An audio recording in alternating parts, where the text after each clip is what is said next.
Hi everyone, very good morning to all of you. Welcome to the war room series. आज आपके geography का next chapter is about electrical energy. देखने में ज़रूर लग रहा होगा कि साइंस का चैप्टर है, but no, this is about geography, यानी कि क्या इलेक्ट्रिसिटी का सिनेरियो है इस टाइम पे इंडिया में।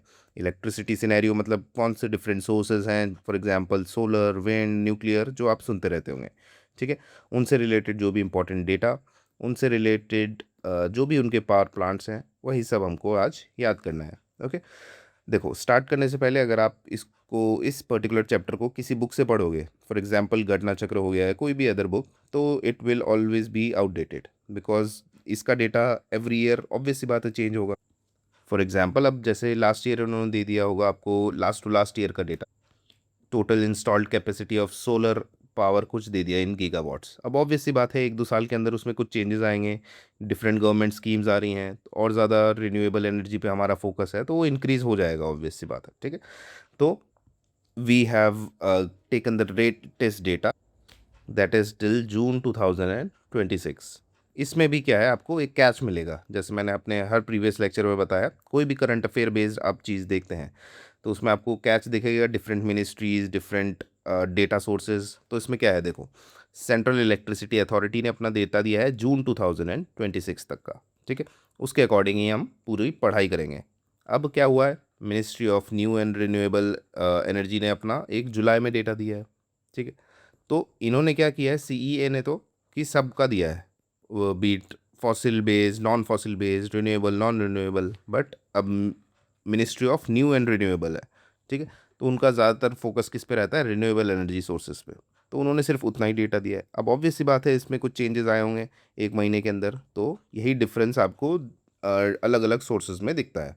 तो जब जहाँ रिक्वायरमेंट होगी, I let you know the data that you have to remember, but अभी के लिए हम will be following central electricity authority का डेटा। ओके, सो घटना चक्र को जैसे मैंने बताया that you can avoid that chapter, and we have in fact given you the latest data so that आप लोगों को ज़रूरत ना पड़े खुद बनाने की। ओके, सो स्टार्ट करते हैं सबसे पहले इंस्टॉल्ड कैपेसिटी। इंस्टॉल्ड कैपेसिटी मतलब डिफरेंट कौन से हम लोगों ने पावर प्लांट्स बनाए हुए हैं जिनको एक साथ अगर हम रन कर दें तो कितना इलेक्ट्रिसिटी जनरेट किया जाएगा। This is the total installed capacity of India which is around 548.86 gigawatt. अब कोई आपसे पूछेगा कि कितना 548.86 गीगावाट है कि 546 गीगावाट है, ऐसा तो नहीं पूछेंगे। ऑब्वियस सी बात है, हमको एक रफ आइडिया रखना है, around 550 gigawatts. Okay, this is the total installed capacity. अब इसमें डिफरेंट चीज़ें होंगी कि इसमें से कुछ सपोज 200-250 गीगावाट किसने बनाया, कोल ने बनाया, फिर कुछ अमाउंट 100-200 कुछ होगा जो सोलर से आया है, कुछ न्यूक्लियर से आया है, यही सब हमको जानना होता है। ठीक है, तो 550 गीगावाट आपको अच्छे से याद रख लेना है। अब चलते हैं नेक्स्ट चीज़ क्या याद रखनी है उसको देखते हैं, which is about the thermal. Thermal मतलब क्या है कि कोल या फिर coal based products, for example coal हो गया, कोल गैस हो गया, लिग्नाइट जो हम लोगों ने पढ़ा था, याद है, लिग्नाइट, बिटुमिनस, पता है, एंथ्रेसाइट वगैरह, तो हमने वो देखा था लिग्नाइट कहाँ पे था, अगर याद है आपको, नई वैली इन नई वैली इन तमिलनाडु। ओके, तो उसको लिया है, डीजल से कुछ बिजली बनाने की कोशिश की गई है, तो इन सोर्सेज को ही हम कंप्लीटली किसके अंडर कंसिडर करते हैं, थर्मल में। ठीक है, और कोई ऐसे आपसे इन छोटे वालों के बारे में कोई नहीं पूछता, the real king maker is coal. Okay, तो अब ये जो टोटल 550 था, ठीक है, 550 गीगावाट ऑफ इंस्टॉल्ड कैपेसिटी। ठीक है, ये वाला नंबर याद रखना है, 550 अच्छे से। उसके बाद इसके अंदर 250 गीगावाट इज ऑफ कोल या फिर थर्मल। ठीक है, तो देखो 251, एंड विच इज़ अराउंड 45%। ये वाला डेटा भी याद रखना है कि अगर टोटल इंस्टॉल्ड कैपेसिटी 100% है तो उसमें अराउंड 45% किसका है, थर्मल का। ठीक है, तो थर्मल से जो हम इलेक्ट्रिसिटी प्रोड्यूस कर रहे हैं, coal based energy, it is around 45%। तो याद है थर्मल क्या चीज़ होती है, सर्दियों में जो हम लोग विंटर क्लोथ्स के अंदर पहनते हैं, एक लक्स इन्फर्नो या ओसवाल जिसका भी पहनते हैं, तो ऐसा एक पतला सा होता है जिसको पहनने के बाद मोटा से मोटा इंसान भी पतला लगने लग जाता है, तो उसी को हम थर्मल बोलते हैं इन जनरल टर्म्स। ठीक है, अब उस थर्मल का काम क्या है, पहले इंसान क्या है 4 से 5 स्वेटर एक दूसरे के ऊपर पहनता चला जाता था। ठीक है, अब उसको सिंगल चीज़ में हम लोगों ने कन्वर्ट कर दिया कि यार ये पहन लो आप अंदर, तो ठंड नहीं लगेगी। ठीक है, तो याद रखना 4-5 तो 4-5 चीज़ें पहनने से बेटर एक पहन लो। तो 4-5 से याद रखना, 45% अराउंड थर्मल का योगदान है। अब चलते हैं इनमें, देखो मैंने जैसे बताया कि ये ज़्यादा इंपॉर्टेंट नहीं है, बस इसमें ये याद रखना है कि कोल डोमिनेंट है, ठीक है। अराउंड 250 में से 224 gigawatt is around being produce from coal, okay. In fact इससे ज़्यादा ही होगा, आपको तो बस यही याद रखना है, यही पूछेंगे, थर्मल 250, और ये दोनों तो सिंपल फिगर्स हैं कि 550 हो गया, 250 हो गया, ठीक है। ऐसे वाले फिगर्स को अलग से नहीं याद रखना है, ये ऑटोमेटिकली याद होते चले जाएंगे। अब चलेंगे नेक्स्ट पे, विच इज़ सोलर, ठीक है। सोलर का कितना परसेंटेज है? अराउंड 30%। दिख रहा है आपको? 30% of energy is being produce from solar energy. जी नहीं, ये सिर्फ इंस्टॉल्ड कैपेसिटी की बात हो रही है। एनर्जी प्रोडक्शन और इंस्टॉल्ड कैपेसिटी इज डिफरेंट, ठीक है। तो total installed capacity is of around 30%, ठीक है। वो 45 था, कौन? थर्मल से जो प्रोड्यूस हो रहा है, थर्मल की जो इंस्टॉल्ड कैपेसिटी है, और 30% इज ऑफ सोलर, ओके। ये तो सिंपल सा है कि जैसे सूरज इंडिया में कैसे चमकता है? तेज चमकता है, तो तेज से याद रखना 30, तेज इक्वल्स टू 30, ओके। तो 30% around is from solar energy. Next is wind energy. Wind energy में देखो 10.47। अच्छा हाँ, इन सबको हम अभी डिटेल में पढ़ेंगे, अभी सिर्फ मैं आपको ये परसेंटेज याद करा रहा हूँ, ताकि परसेंटेज याद हो जाए तो हर एक में आपको डर ना लगे कि किसका कितना परसेंटेज है, ओके। और सोलर का हमने देख लिया 30% था, विंड का कितना है? 10.47, तकरीबन तकरीबन 11% है, ठीक है। अब देखो 11% मतलब एक ये, एक ये, ठीक है। अब यहाँ से ऐसे एक काइंड ऑफ सोर्स है, ठीक है। अब हम कहीं पे भी हवा मारनी होती है, बचपन से हम देख रहे हैं, फूक वगैरह मारनी होती है तो कैसे ऐसे बनाते हैं एक, और ऐसे यहाँ से फूक मार देता है, ठीक है। तो इसी से याद रखना 11, ये दो वन है, वन ये, वन ये, इसके बीच में हवा चल रही है ऐसा मान लेना, या फिर इसके बीच में हम आपने फूक मारी है, तो इससे कहीं से भी अराउंड 11% से आपको विंड याद रखना है, ठीक है। Next is your hydro. Hydro में भी दो टाइप है, large hydro and small hydro. तो जो 25 गीगावाट से ज़्यादा प्रोड्यूस करते हैं they are under large hydro, जो उससे कम they are under small hydro, ठीक है। अब इसमें परसेंटेज अराउंड इसका भी 10% ही है, ठीक है। 9.49 और 0.94, 10.43 अराउंड, इतना इसका टोटल परसेंटेज है, इसका लार्ज टोटल हाइड्रो इलेक्ट्रिसिटी का। अब देखो क्या है, हाइड्रो इलेक्ट्रिसिटी कैसे बनाई जाती है? लेट्स सपोज ये पानी है, और इसके इधर टरबाइन रख दी, तो पानी के बहाव से ये टरबाइन घूमने लगी, ठीक है। तो याद रखना ऐसे पानी है और इस जगह टरबाइन रखी है, तो ऐसे याद रखना है 10% अराउंड कुछ, आपका अगर स्क्रीन टेढ़ी करो तो ये 10% दिख जाएगा, ठीक है। 11 किस में था? ऐसे ऐसे, ठीक है, इसमें हवा चल रही थी, और पानी में क्या है? ऐसे ऐसे है, ठीक है। तो 11 10 ये भी याद रहने वाली चीज़ें हैं, इतना ज़्यादा कुछ बनाने की भी ज़रूरत नहीं है। उसके अलावा क्या है? बायोमास है, वेस्ट टू एनर्जी है, न्यूक्लियर है।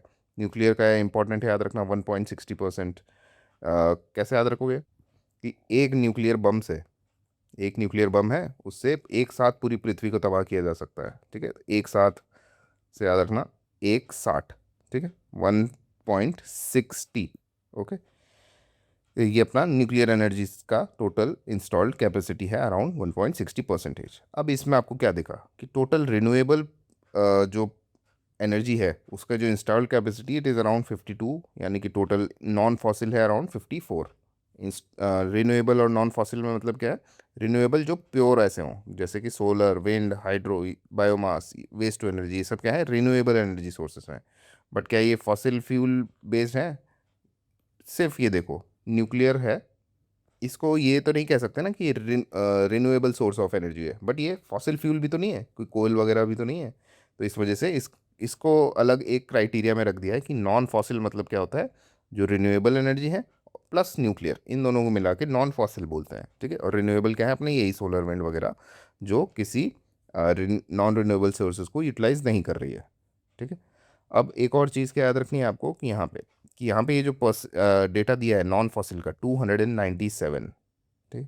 अब मैंने जैसे आपको बताया था ना कि जुलाई में एक और ministry of new and renewable energy resource ने एक की जो मिनिस्ट्री है, उन्होंने अपनी एक रिपोर्ट दी है कि जुलाई में India has cross the mark of 300 gigawatt of non fossil fuel installed capacity, ठीक है। तो ये 300 याद रख लेना बस, इतना तो याद, ऑब्वियसली हम 297 तो वैसे भी याद नहीं करके जाते, ठीक है। तो 300 याद रखते हैं, वही अपडेटेड डेटा है। और दूसरी चीज़ क्या याद रखनी है कि हम लोगों ने देखा कि 45% तो था जो थर्मल यानी कि कोल बेस्ड चीज़ों से आ रहा है, बट उसके बियॉन्ड जितना भी मेजर है 52 या 54% ऑफ, अगर आप रिन्यूएबल या नॉन फॉसिल जिसको भी कंसिडर करें, उसके अकॉर्डिंग रिमेनिंग मेजर पोर्शन अपना इन्हीं से आ रहा है। ठीक है, तो कोई आपसे क्वेश्चन क्या पूछेंगे कि कोल का जो इंस्टॉल्ड कैपेसिटी है यानी कि thermal capacity, installed capacity of thermal sources is greater than the combined of all the renewable sources, तो वो गलत होगा स्टेटमेंट। ठीक है, यूजुअली हमको लगता है कि थर्मल इतना ज़्यादा है कि बाकी उसे के कंबाइन जितनी इंस्टॉल्ड कैपेसिटी उससे भी ज़्यादा होगा, बट नहीं। ठीक है, नेक्स्ट क्या है अब कुछ हिस्टोरिकल क्लासिफिकेशन, जैसे मैंने बताया था ना आपको कि ये जो हाइड्रो वाले हैं उसमें लार्ज और स्मॉल पार्ट में डिवाइड किया गया है। क्यों? क्योंकि वही 25 मेगावाट वाला जो क्राइटेरिया है, आई गेस मैंने गीगावाट बोल दिया होगा, 25 मेगावाट का है, उसको क्लासिफाई किया गया है कि उससे ज़्यादा हुआ तो लार्ज, उससे कम हुआ तो स्मॉल। ठीक है, तो इसमें भी क्या है कि पहले स्मॉल वाले को ही कंसिडर किया गया था किसमें, रिन्यूएबल एनर्जी सोर्सेज में। अब 2019 में क्या किया गया है कि नहीं, लार्ज को भी हमने रिन्यूएबल में ही कंसिडर कर लिया है। ठीक है, इसमें यही सब लिखा है कि installed capacity is not about electricity generation.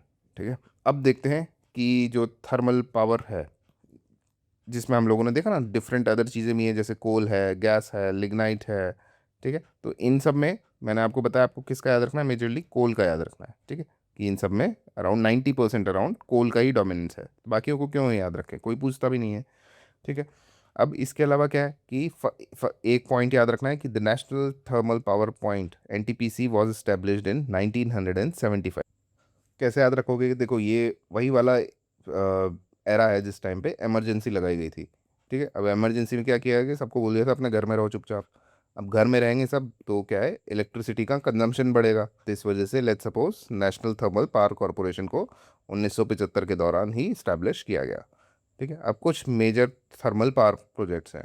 ठीक, अब अगर आप हर एक स्टेट में देखो तो ये तो सिर्फ इम्पोर्टेंट वाले हैं, और अगर इन जनरल भी कंसिडर करो तो बहुत सारे आपको दिख जाएंगे थर्मल पावर स्टेशंस। तो किन को याद रखना है, सबसे पहले तो यूपी के सारे हमको याद होने चाहिए, कभी भी पूछे जा सकते हैं।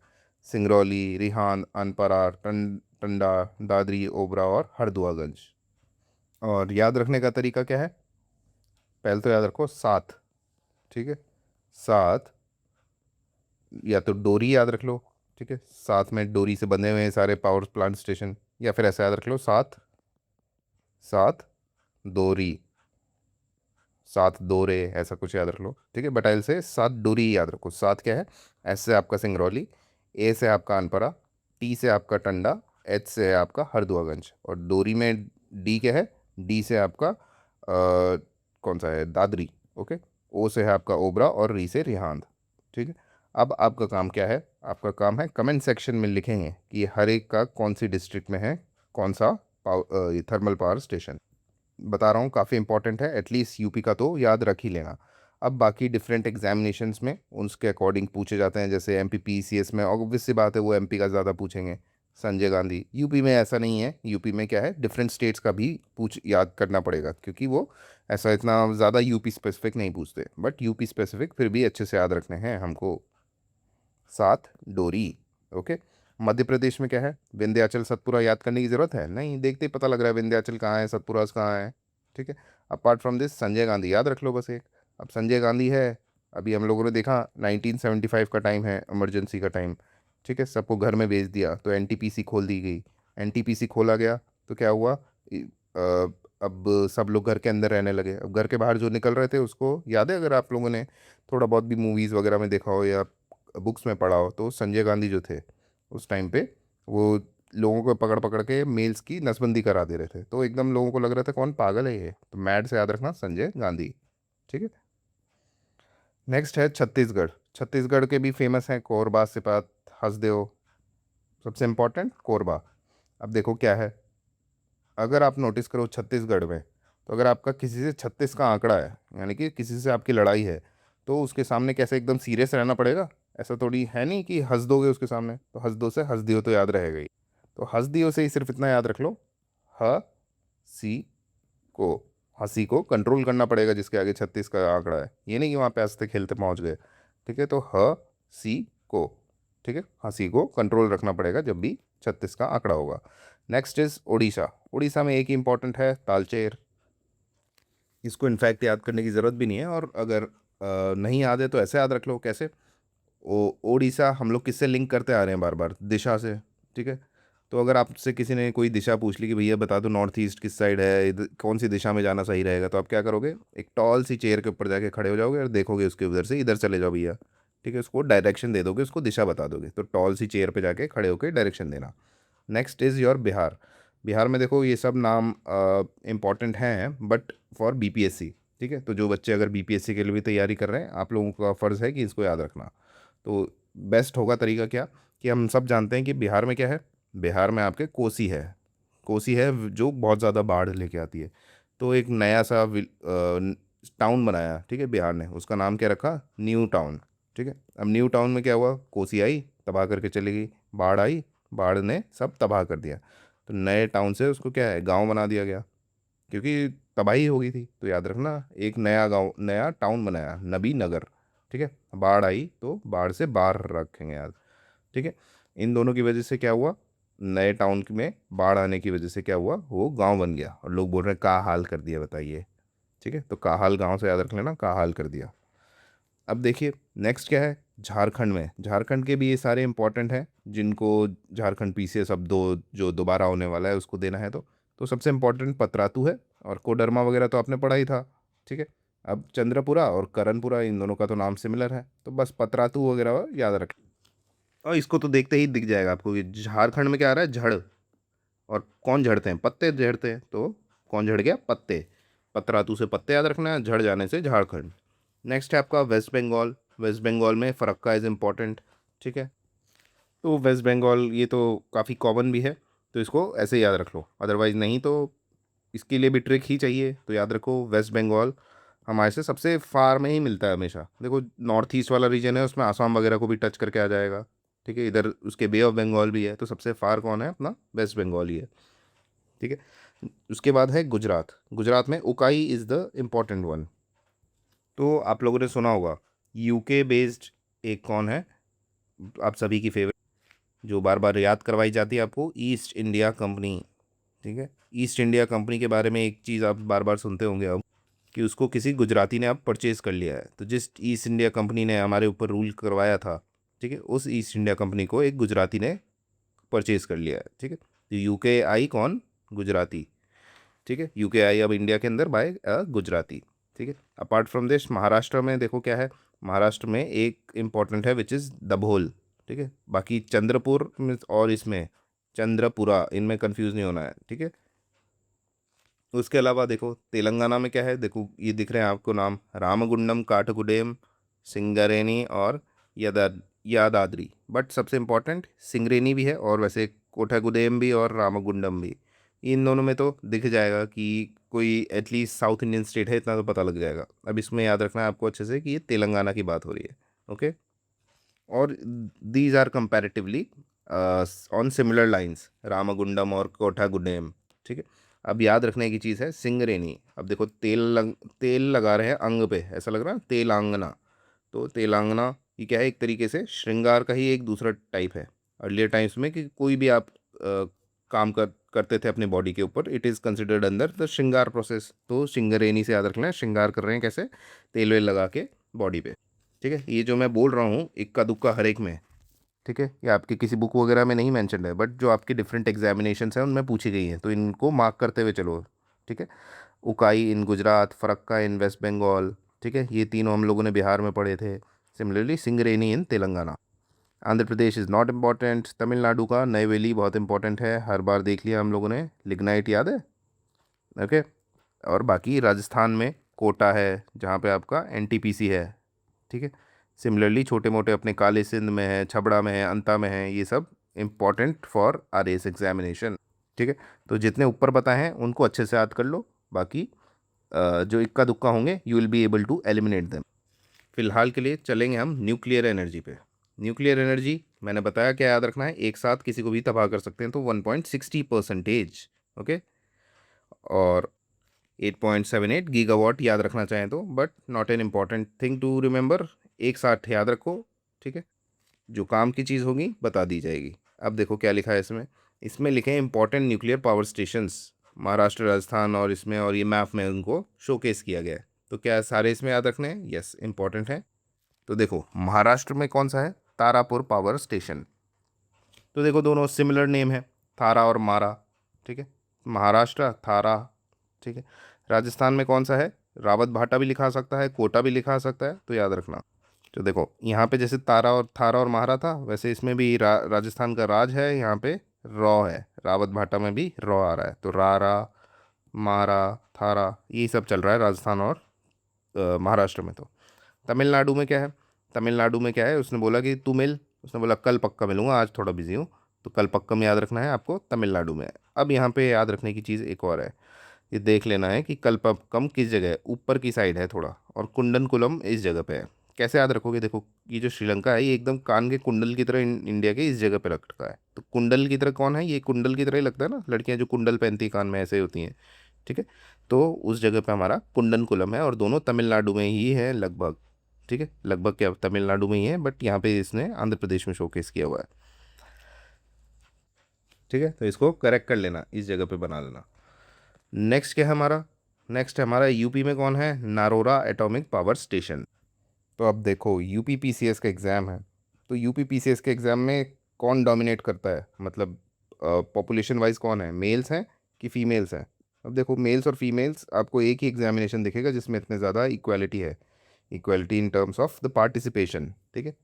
तो इसमें नर और औरत दोनों का ही इक्वल आपको दिखेंगे, अभी जो कमेंट्स में दिखेंगे ना आपको परसेंटेज, तो लड़के और लड़कियां दोनों का परसेंटेज सेम ही दिखेगा। बाकी किसी और पीसीएस में ऐसे आप पोल करवाओ, सिर्फ मेल्स का ही डोमिनेंस दिखेगा, ठीक है। तो नर और औरत in UP PCS. Next, Gujarat में आपका काकरापार एटॉमिक पावर स्टेशन, नाम में ही जब खाकरा है तो कहाँ पे मिलेगा? गुजरात में, ठीक है। अच्छा एक चीज़ और ऑब्जर्व करना, वहाँ पे कभी भी ऐसा भी पॉसिबल है कि एग्जामिनेशन में आपको ये वाले नेम्स दिख दिए, टैप्स, रैप्स, मैप्स, स्नैप्स और कैप्स, ठीक है। तो इनके ऊपर भी फोकस रखना कि ये सब जो एप्स एप्स करके दिए हैं, ये सब अपने न्यूक्लियर पावर स्टेशंस के नाम। अब आ गया आप सभी का फेवरेट कर्नाटक, तो नाटक और कई गा, ठीक है। तो जब भी कोई एक नाटक होता है या फिर कोई मूवी होती है, उसमें कौन, कोई इंसान अकेला गा रहा होता है? नहीं, कई लोग गा रहे होते हैं एक साथ, तो कई गा से याद रखना, नाटक, ठीक है। लास्ट बचा आपका तमिलनाडु में एक और, विच इज़ कुंडनकुलम, ये हम लोगों ने देख ही लिया था। क्या सिर्फ इतने हैं? नहीं, these are the important ones, ठीक है। इसके अलावा कुछ रिएक्टर टाइप्स वगैरह दिए हैं, पूरा न्यूक्लियर एनर्जी को अगर आपको देखना है तो इस स्टडी स्मार्ट के एक और चैनल पे ही जाके आपको टाइप करना होगा, ऑल अबाउट या फिर न्यूक्लियर एनर्जी लिख दो, उसमें आपको समझ में आएंगे ये सब क्या होता है, pressurise heavy water reactor, boiling water reactor, ये सब क्या चीज़ें हैं, ठीक है। कैसा इंडिया का न्यूक्लियर प्रोग्राम है, अगर आपको देखना हो तो वो देख सकते हैं। अभी के लिए हम लोग सिर्फ क्योंकि ज्योग्राफी वाले पोर्शन पे फोकस कर रहे हैं, तो we will look into the next one which is hydro electricity, ठीक है। और हाइड्रो इलेक्ट्रिसिटी क्या बताया था मैंने, ये पानी है, नीचे टर्बाइन, तो यानी कि 10% अराउंड लार्ज प्लस हाइड्रो दोनों को मिला के, ठीक है। ये देखो 9.49 और 0.94, एंड याद रखना है ये वाली line, both large and small are renewable energy sources under India's current scenario, ठीक है। फर्स्ट स्मॉल हाइड्रो प्रोजेक्ट जो इंस्टॉल किया गया था, जिसको कमीशन किया गया था, उसको कहाँ पे किया गया था? In the hills of Darjeeling. देखो बाकी वाले जो पावर प्लांट्स है, फॉर एग्जांपल सोलर, उसमें तो क्या किया, सोलर सेल लगा दिया, बिजली सनलाइट आ रही है और बिजली बन रही है, ठीक है। थर्मल में क्या किया, ये लिया कोयला जलाया, जो भाप निकली इससे टरबाइन घुमा दिया। अब इसमें क्या है, हाँ जो हाइड्रो है इसमें क्या है, पानी का प्रभाव चाहिए, ठीक है। ऐसा आया पानी, ठीक है, उससे टरबाइन घूमेगी, तो उसमें थोड़ा डर वाला माहौल है कि ऊपर से पानी लेट से डैम में से गिरा रहे हैं, फिर से टरबाइन गिर हिल रही है, ठीक है। लेट से जो गेट्स हैं प्रॉपरली ओपन नहीं हुए, ठीक है, कुछ भी ऐसी प्रॉब्लम आ गई, तो इसमें थोड़ा डरावना सा काम है। तो डर से याद रखना कि पहला बार डर के अराउंड, दार्जिलिंग के अराउंड अपना स्मॉल हाइड्रो प्रोजेक्ट कमीशन किया गया था। सेकंड वाला कहाँ, जो प्रोजेक्ट है वो कहाँ पे है? कर्नाटक इन शिव समुद्रम प्रोजेक्ट, याद है आप लोगों ने लास्ट टाइम कितने अच्छे अच्छे इसकी ट्रिक्स बनाई है, किसी ने बनाए है, नंदी जी, याद है, कावेरी रिवर से मैंने आपको लिंक करने को बोला था, किसी ने बोला था कि शिव जी के पास उनकी काऊ, इट इज़ वेरी नियर, सब लोग अपना अपना बना रहे थे, इट वॉज वेरी गुड। किसी ने मेहंदी से रिलेट कर दिया था, कावेरी मेहंदी, तो it is good that you are learning this thing, ठीक है। तो याद रखना जो सेकंड प्रोजेक्ट है Shivasamudram project, it was in Karnataka, Mandya district of Karnataka for the supply of KGF mines, Kolar gold mines. ठीक है, अब चलते हैं कुछ इंपॉर्टेंट हाइड्रो पावर स्टेशंस को इग्नोर करने। क्यों? क्योंकि आपकी जो नेक्स्ट क्लास है it is about important dams. जितने भी डैम्स हैं उन सबको लाइन वाइज, डिस्ट्रिक्ट वाइज हम करेंगे, डिस्ट्रिक्ट वाइज कह रहा हूँ, स्टेट वाइज करेंगे। तो अभी के लिए इनको आप इग्नोर कर सकते हैं, बाकी जो जनरल हैं वो आप सभी को याद होंगे। बट देखो, हमारी जो टेंडेंसी होती है कि क्यों कहा जाता है कि ट्रिक्स को इतना ज़्यादा भी इंट्रोड्यूस नहीं करना चाहिए, कुछ लोग कहते हैं ट्रिक्स को बहुत ज़्यादा यूज़ करना चाहिए, सबका अपना अपना माइंडसेट है। अब आपसे खुद आप लोग सोचो कि आप लोगों ने ये सब कितनी बार पढ़े होंगे। ठीक है, अगर आपसे कोई पूछ ले रंजीत सागर, तो हर किसी ने बहुत बार पढ़ा होगा, बट अनटिल अनलेस आपका कुछ एक दिमाग में एसोसिएशन होगा। ट्रिक का मतलब ये नहीं होता हमेशा कि कोई चीज़ को आप कोई निमोनिक ही बनाओ। ठीक है, ट्रिक को जो लोग नहीं समझ पाते वो लोग वो होते हैं जिन्होंने कभी ट्रिक्स को एज सच में इस्तेमाल नहीं किया होता है। This is more of word association. ठीक है, अब किसी एक वर्ड को देख के, जैसे मैंने बताया ना शिव समुद्रम प्रोजेक्ट, इसमें आप कुछ लोगों को दिखा कर्नाटक में शिव समुद्र, शिव जी को नंदी से लिंक किया था आप लोगों ने, कावेरी रिवर में उनकी काव से, it is cow is very near. ठीक है, कुछ लोगों ने कावेरी मेहंदी को लिंक किया था। तो हर एक इंसान का डिफरेंट अप्रोच होता है एक वर्ड को देख के। सिमिलरली जैसे रंजीत सागर को देखा तो किसी को कुछ और, किसी को जीत दिखाई देगा। ठीक है, किसी को मेजर रंजीत सिंह याद आएंगे, तो सबको अलग अलग होता है। ठीक है, तो ये चीज़ें आपको तभी एसोसिएशन कर पाते हो। ऐसा नहीं है कि आपके ब्रेन में कोई ऐसा मेमोरी कार्ड लगा हुआ है कि आपने देखा और उसको अंदर फीड हो गया, नहीं। Everything is learned only through linking process. This is reality, science based है ये। ऐसा नहीं है कि कोई आपको बेवकूफ़ बनाने का कोई तरीका होता है ये। अब देखो यहाँ पे उत्तराखंड में लिखा है कोटेश्वर, पता है ना, अभी वो रवि किशन जी का कोटेश्वर है गाना चल रहा है, तो ऑटोमेटिकली देखते ही पता लग रहा है। इसको कोई आपको दिमाग को अलग से बोलना पड़ा कि नहीं मैं इसको 8 बार पढ़ूंगा तब जाके मुझे कोटेश्वर याद होगा। ठीक है, तो दिस इज ऑल्सो ए वे कि मतलब या तो आप किसी चीज़ को इतनी बार पढ़ो कि आपको उसका पूरा ब्लूप्रिंट उसका दिमाग में छप जाए। जैसे हम लोग ना ABCD को पढ़ा हुआ है, ABCD को बार बार बोलते गए, उसमें भी अगर आप देखा जाए तो हम लोग लिंक करवाते हैं कि ए फॉर एप्पल ही क्यों बुलाते हैं, करवा दो ए फॉर एप्पल याद ऐसे ही। क्योंकि हम लोग इमेजिन करवाते हैं कि ए से एक एप्पल होता है ऐसा करके। ठीक है, वो ए से स्टार्ट होता है। तो this is all about interlinking. जो आपके ब्रेन के न्यूरल नेटवर्क्स हैं उनका काम ही यही है, चीज़ों को एसोसिएट कर करके किसी से याद करना। ठीक है, तो इसको नेक्स्ट क्लास में हम देखेंगे कि किस वे में आपको सारे याद हो जाएंगे थ्रू ऑल द ट्रिक्स। ठीक है, अभी के लिए इसको इग्नोर कर सकते हैं आप। नेक्स्ट है योर सोलर एनर्जी। धूप कैसे पड़ती है इंडिया में, तेज़ है कि कम है? तेज़ है तो अराउंड 30%। ठीक है, और उस 30% में भी मेजर अमाउंट क्या होगा कि आपके ज़मीन के ऊपर लगाए हुए, यानी कि लैंड के ऊपर लगाए हुए, या छतों के ऊपर लगाए हुए। तो छत वाला यार, अगर रूफ टॉप सोलर प्लांट, आप लोग खुद देखो कि आपने, आप में से कितनों के घरों पे सोलर प्लांट होंगे। ठीक है, होंगे भी तो कितना एरिया कवर करेगा छत का। बट ग्राउंड माउंटेड देखो कि अपने खाली जगह है। ठीक है, और अडानी अंबानी इनको कहीं पे खाली जगह मिली तो इन्होंने अपना प्रोजेक्ट तो सेट करना ही है। अपार्ट फ्रॉम दिस, कितने सारे लोग हैं जो अपने फील्ड्स वगैरह को, खेत वगैरह को यूटिलाइज करने के लिए वहाँ पे सोलर पावर प्लांट्स लगा दे रहे हैं, जनरेट कर करके इलेक्ट्रिसिटी बेच रहे हैं। तो ऑब्वियस सी बात है कि ग्राउंड माउंटेड जो सोलर पावर प्लांट्स होंगे वो थोड़ा ज़्यादा होंगे। ठीक है, 121 गीगावाट अराउंड उनका इंस्टॉल्ड कैपेसिटी है, और रूफ टॉप की कंपैरेटिवली थोड़ा कम है, अराउंड 30 गीगावाट। याद नहीं रखना एग्जैक्ट डेटा, बस इतना सा याद रखो कि दोनों में से ज़्यादा कौन है, कम कौन है। ठीक है, इसमें ये डेटा ज़रूर याद रखना है कि टोटल इंस्टॉल्ड कैपेसिटी कितनी है। तो याद रखो 162 गीगावाट्स अराउंड है। थर्मल की याद है कितनी थी, और टोटल इंस्टॉल्ड कितनी थी? टोटल इंस्टॉल्ड 550, थर्मल इसमें 250। उसके बाद ऐसा मान लो कि अपना जो सोलर है वो अराउंड 150 प्लस 10 और कर देना, 160 हो गया। ठीक है, तो सब सेम फिगर्स में ही चल रहे हैं। ओके, आगे बढ़ते हैं।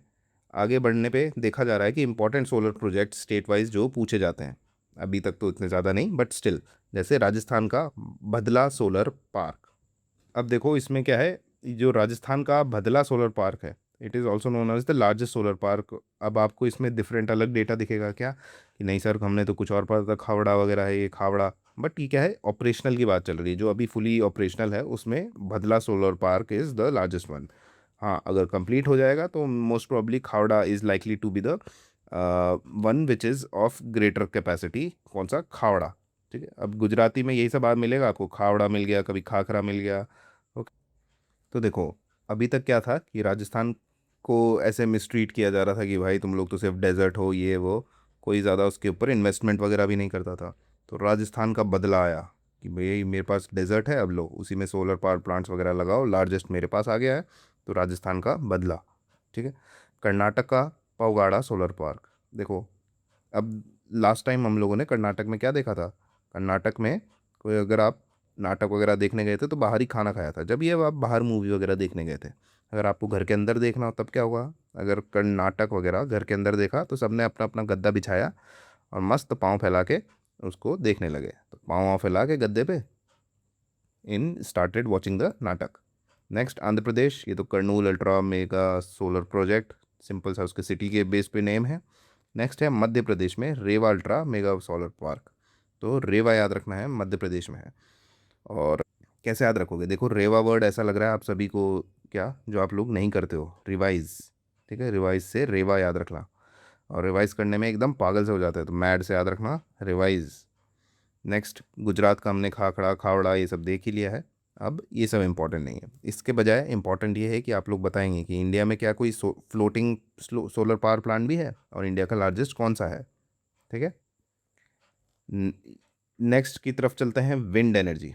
विंड एनर्जी में क्या है, टोटल इंस्टॉल्ड कैपेसिटी 550 याद हो गई। ठीक है, उसमें से 250 कौन था, कोल थर्मल हो गया। अब 150 कौन था हमारा, सोलर प्लस 10 भी कर लेना ताकि याद रहे। ठीक है, और छोटा करो तो और 50 की तरफ चल पड़े, तो हम क्या मिला हमको, विंड। ठीक है, तो सब कुछ एक पैटर्न वाइज है। अब तुम्हें लगता है कि तुम कभी जीवन में इस चीज़ को भूलोगे। ठीक है, पर भूल जाना जब आगे जाके डेटा चेंज हो, ये नहीं कि तब भी यही याद रख के बैठे हैं। परसेंटेज भी कभी भूलोगे, ये रही पुपाड़ी, इसमें से फूक मारी तो ये 11 से, ये याद रखना है हमको। ठीक है, अराउंड 11%। नेक्स्ट क्या है, इंडिया का ग्लोबल पोजीशन लिखा है कि fourth highest installed wind capacity in the world. अब देखो इसमें भी बहुत सारे आपको दिखेंगे, बट जो फ्रिक्वेंटली आस्क्ड हैं उनकी तरफ चलते हैं हम। सबसे पहले तो गुजरात और राजस्थान को याद रखना है क्योंकि दे आर द लीडर्स, और प्लस तमिलनाडु को भी याद रखना है। ठीक है, सबसे ज़्यादा गुजरात में किसकी है, highest 120 metre wind potential. 120 metre के जो विंड मिल्स बनाए जाते हैं ना, विंड एनर्जी की बात हो रही है, तो उनका सबसे ज़्यादा पोटेंशियल पूछा जाता है, इसमें याद रखना, क्योंकि हम लोग इतने ज़्यादा भी सक्सेसफुली बना नहीं पाते हैं। तो पोटेंशियल कहाँ पे हवाएं चल रही हैं, 120 मीटर वाली हवाएं गुजरात में, याद रखना। राजस्थान में क्या है, 150 मीटर पे जो विंड टर्बाइंस लगा सकते हैं, वो उसका पोटेंशियल कहाँ है, राजस्थान में। क्यों, अब ऐसा याद रख लो कि राजस्थान में क्या है, नीचे तो डेजर्ट है। ठीक है, जिसका हम लोगों ने मजाक बनाया था और उसने बदला सोलर प्लांट स्टार्ट कर दिया। ठीक है, बट क्या है कि अगर 120 वाली भी करी तो डस्ट वाली हवाएं, ऐसा हो सकता है ना टरबाइन में आके फंस जाएंगी, तो उन्होंने बोला कि 150 में जाएंगे हम। ठीक है, तो जैसलमेर और बाड़मेर वाले region of Rajasthan is has the potential of 150 metres wind turbine. और on the similar hand Gujarat का क्या है, कच्छ जामनगर भुज, कि मतलब अपना जो फेमस रीजन है, अगर आप देखा जाए किसका, विंड विंड वाले में, जो खम्बत कोस्ट है, यहाँ पे जो लास्ट में फैक्ट्स दिए हुए हैं ना, the Khambhat coast is the largest tidal energy producing area in the India, तो इसलिए गुजरात याद रखना इंपॉर्टेंट है। ठीक है, अब देखो इसमें कुछ छोटे छोटे लोकेशंस हैं, इंपॉर्टेंट लोकेशंस, जो कभी कभी एग्जाम्स में आपको दिखेंगे, जैसे तमिलनाडु का मुपंडल बार बार नाम आता है। ठीक है, इसलिए इसको हाईलाइट कर रखा है अलग से, तो याद रखेंगे तमिलनाडु का मुपंदल। कैसे याद रखोगे, अब किसी ने आपको मिलने बुलाया था, तब मिल, तो अपने न्यूक्लियर में क्या बोला था, कल पक्का मिलूंगा यार, कल पक्कम। ठीक है, अब विंड में क्या याद रखना है, फिर से मिलने बुला रहा है, अब विंड के लिए है, तो विंड में कोई मिलने बुलाएगा तो हवा कहाँ जाएगी, मुंह के अंदर, तो मुपंडल। ठीक है, मुंह के अंदर। सिमिलरली तेलंगाना का महबूब नगर भी पूछा जाता है, इसको भी याद रखेंगे। ये तो आप लोग स्वयं बना ही सकते हैं, इतना तेल और महबूब को कैसे लिंक करना है। अपार्ट फ्रॉम दिस, राजस्थान का एक जनरल आइडिया रखो, जैसलमेर बाड़मेर अपना जो डेजर्ट वाला एरिया है। ठीक है, आंध्र प्रदेश में भी क्या है, मेजर पोटेंशियल है करने का, वही कर्नूल जो अभी ऊपर देखा था हमने। ठीक है, 8 मेजर विंडी स्टेट्स, आंध्रा है, गुजरात है, कर्नाटका है, यही सब हैं। और विंड पोटेंशियल वाइज मैंने बताया राजस्थान का और गुजरात का ही नाम याद रखना है। ओवरऑल जैसे मैंने बताया ना, 150 मिलीमीटर में राजस्थान फर्स्ट रहेगा, इतना ज़्यादा है। ठीक है, बट 120 वाले में इसका ज़्यादा है। ठीक है, अब देखो इसमें भी आपको डिफरेंट सोर्सेज में डिफरेंट चीज़ें मिलेगी, कहीं पे लिखा होगा which among the following has the highest wind potential, कहीं पे राजस्थान लिखा है, कहीं पे गुजरात लिखा है, बट ओवरऑल हमको कंसिडर करना है गुजरात को ही। ठीक है, क्यों, क्योंकि देखो इंस्टॉल्ड कैपेसिटी में भी गुजरात काफ़ी ज़्यादा आगे है। ठीक है, वहाँ पे गल्फ ऑफ खंबत वाला जो कोस्ट है, गल्फ ऑफ कच्छ वाला कोस्ट है, वहाँ पे क्या है, ये फनलिंग इफेक्ट होता है कि मतलब यहाँ पे हवा आई तो कंपैरेटिवली ऐसे जगहों पे फनल की तरह ज़्यादा स्पीड में आएगी। ठीक है, तो यहाँ पे अगर टर्बाइंस वगैरह खोलोगे, प्लस ऑन शोर और ऑफ शोर विंड्स का भी आपको मामला समझ में आएगा कि यहाँ पे इसके समुद्र भी तो है ना, तो समुद्र में आप लोग सी ब्रीज लैंड ब्रीज पढ़ते होगे, तो ऑफ शोर वहाँ पे भी विंड मिल्स का भी पोटेंशियल है।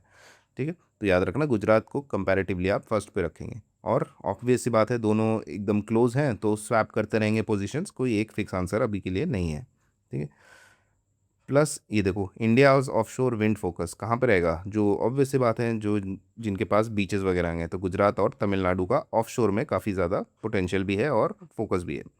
ठीक है, नेक्स्ट कुछ मिसलेनियस रिन्यूएबल एनर्जी सोर्सेज की तरफ चलेंगे।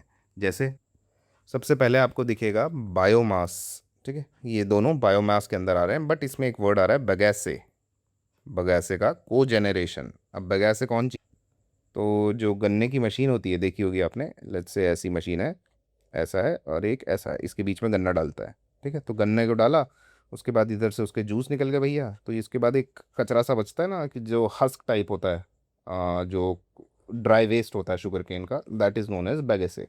ठीक है, तो after the juice is extracted the left over is known as bagasse. तो नितिन गडकरी जी ने सोचा कि क्यों ना सिर्फ इथेनॉल की जगह थोड़ा और भी कुछ यूज़ करें, तो बैगेसे का याद रखना अराउंड 1.79% शेयर है इंडिया के टोटल बिजली में इंस्टॉल्ड कैपेसिटी में एटलीस्ट।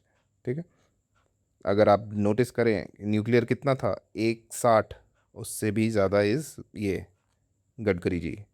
ठीक है, सिमिलरली बायोमास है बट नॉन बैगेसे, मतलब सिर्फ शुगर केन बेस्ड नहीं, कि आपका जो एग्रीकल्चरल वेस्ट हो गया, जैसे राइस हस्क बोला जाता है।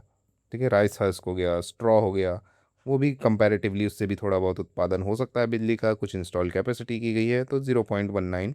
कोई पूछेगा नहीं, क्या पूछेंगे, टोटल बायोमास से कितना परसेंटेज है, तो अराउंड 2% इज बायोमास। ठीक है, बायोमास यानी कि जिसमें अपना गन्ने का जो कचरा है प्लस जो एग्रीकल्चर का कचरा है जनरली, इनको सबको मिला के जो बायोमास से हमारी बिजली पैदा करने वाली इंस्टॉल्ड कैपेसिटी है, याद रखना।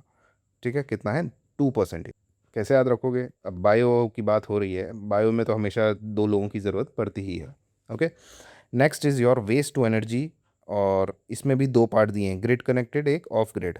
ठीक है, मतलब कि जिनको हम लोगों ने ग्रिड से कनेक्ट किया है, मतलब जो एक्चुअल में आपका बिजली वगैरह प्रोड्यूस करवा रहे हैं। ऑफ ग्रिड मतलब कि अपना आइसोलेटेड एरिया में लोकल यूज़ करवा रहे हैं उसका। ठीक है, मेन ग्रिड से उसको अटैच नहीं किया गया है। अब इसमें देखो sir, waste to energy, waste to energy लिखा है, यहाँ पे भी तो वेस्ट टू एनर्जी था। हाँ, बस इसमें क्या है कि डिफ्रेंशिएट इसी बेसिस पे किया गया है कि इसका सोर्स क्या है। यहाँ में हमारा एग्रीकल्चर है, बट वेस्ट टू एनर्जी क्या है आपका, म्यूनिसिपल वेस्ट हो गया।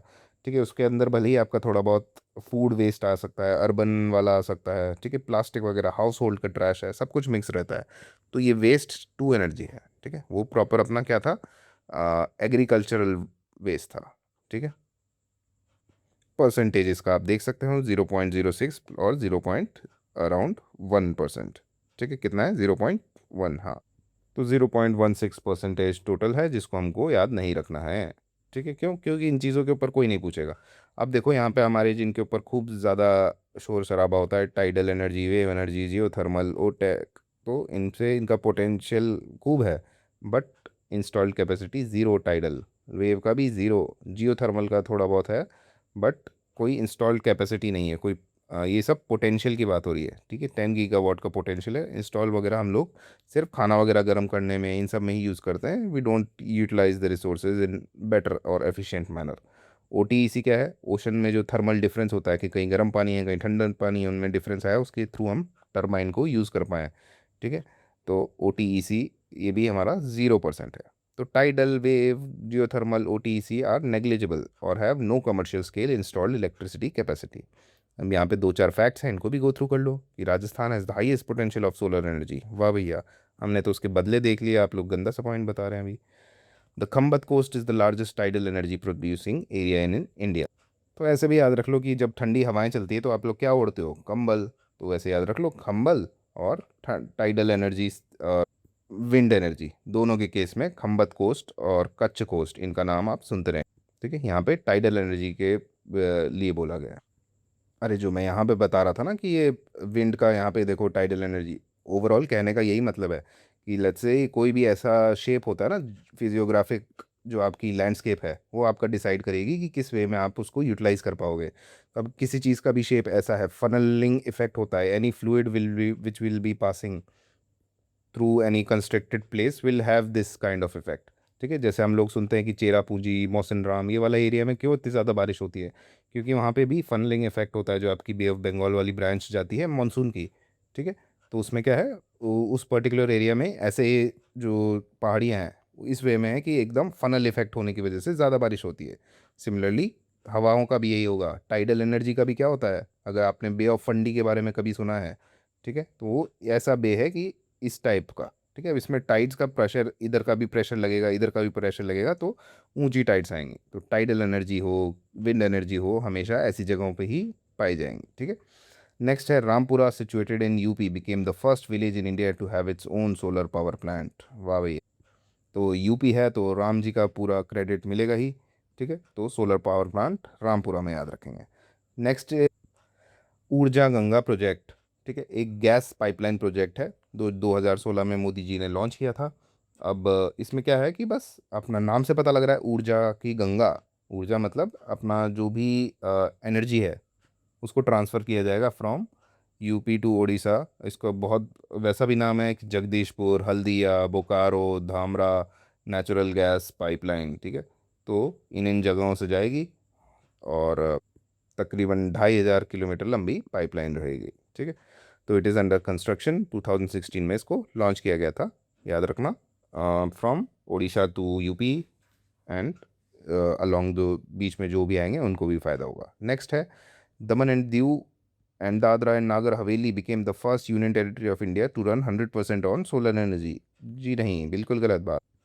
क्यों गलत है, देखो 2018 की बात है, जब जो दीव था, ठीक है, इट इज़ इन फैक्ट, ये सही है जो स्टेटमेंट लिखा है कि Diu was the first union territory of India to run 100% on solar energy, पर तब उसका नाम था दीव। परंतु उसके बाद क्या हुआ है, उसके बाद हुआ है इन दोनों का मिला 2020 में, दमन एंड दीव और दादरा एंड नागर हवेली को मर्ज कर दिया गया था, राइट। तो दीव अभी भी दीव ही रहेगा, बट ये ऐसा नहीं बोला जा सकता कि Daman Diu and Dadra Nagar Haveli is the first union territory. उस टाइम पे सिर्फ दीव था। ठीक है, वही था जो 100% सोलर एनर्जी पर वर्क कर रहा था। ठीक है, पर अब उसमें कोई और बड़ा एरिया में मिला दोगे तो ज़रूरी थोड़ी है कि वो पूरा रहेगा, उसमें तो एक भी आपकी सोलर एनर्जी का नहीं है। तो in fact this statement have been is not correct. तो सिर्फ इतना सा ही आपको याद करना था। मेक श्योर कि इसमें जो जो पॉइंट्स मैंने बताए हैं वो उनको आप हाईलाइट करें, उनको याद करें। इसकी टेंशन नेक्स्ट सेशन के ऊपर छोड़ दें। बाकी मेजॉरिटी चीज़ें आप, आई होप आपको क्लास में ही याद हो गई होगी। Don't forget to write the districts and also the floating power plant का जो क्वेश्चन मैंने पूछा है। ठीक है, so that will be it for today, see you in the next one, good bye.